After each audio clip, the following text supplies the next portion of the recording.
আইলাম তো রে লন্ডন যে ঠান্ডা পড়ছে মাথা উঠা বাইন দিয়া মানুষ তো দুগুলো আইলাম এবার ঠেকা হয়েছে এ সলিমুল্লাহ ভাই এ তুমি দেশ থেকে কোনদিন আইলা কিতারে হাসি পাইনি ও কিতা কথা আছে বলা বল আসনি কিতা খবর না তো আসি বলা ভাই তুমি দেশ থেকে কোনদিন আইলা আমি দেশ থেকে আইছি রে ভাই যে ঠান্ডা দেখ মাথা উঠা বাইন দিয়া দেখেনি বার হইছি এবার নু থোড়া টেকা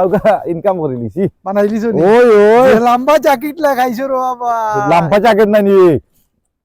তুই জ্যাকেটের কাহিনী তার দিন কই মনে তোরে কিতা খবর ও তুই আমার না তো ভাই আসি বলা তোমার লাগি তো লাগে যে ঠান্ডা আইছে রে ভাই রে ইটা এই জ্যাকেটের কথা কইরে জানে তোরে না কইয়ে পারলাম না এখন কইলা এটা তোমার হইলো আমার টিকেট রে হ্যাঁ? এটা হইলো আমার টিকেট ওটার ভিতরে বরিয়া নাইনি দুই তিন করে লই আইছিল গরি এবার নেই ওই নিজেও আইছি জ্যাকেটের ভিতরে মাল তোমার এক বুদ্ধি রে ভাই তুমি তো লাগে ব্রিটিশ তো গাইলি ভাই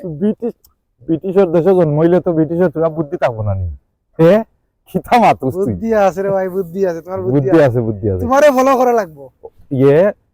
আমি বুদ্ধি দিয়া দেই বাংলাদেশ আবার গেলে নাইনি একটা বড় লাম্পা জ্যাকেট নিবে দুইটা ওই জ্যাকেট দুইটা নিবে এক সাইডে দিয়ে গু হো সাইডে দিয়ে গু আর নিজে তো মাছ খানো বুঝছেন এক টিকেটে তিনজন আইবার আগে আলে আমারে কইতে তো আমার ভাই এগু আনলাই তোমার জ্যাকেট তো আর ইয়া তোর বাইরে আনমু কি লাবে আমার টিকেট তো ফুল আছিল বা দিয়ে গু আর আমি মাছ খানো যদি খালি থাকতো তো আনতাম পারলাম নি তুমি আমারে নেক্সট টাইম গেলে আমারে কইরে রই নেক্সট টাইম গেলে তোরে আমি বালা সত আছে রই এটা কই তাই হলে ও যাইমু বাইদি গিয়াও লাগা গরর সাসির মাথায় আই গিয়া দাও ওকে দেখইব না ওকে দেখো অবস্থা শোনা বেটা দেশে গিয়া মানুষ লিয়েছি আর দুইজন বা পাম দিলাম তার কি অবস্থা রে বালা থেকে পাম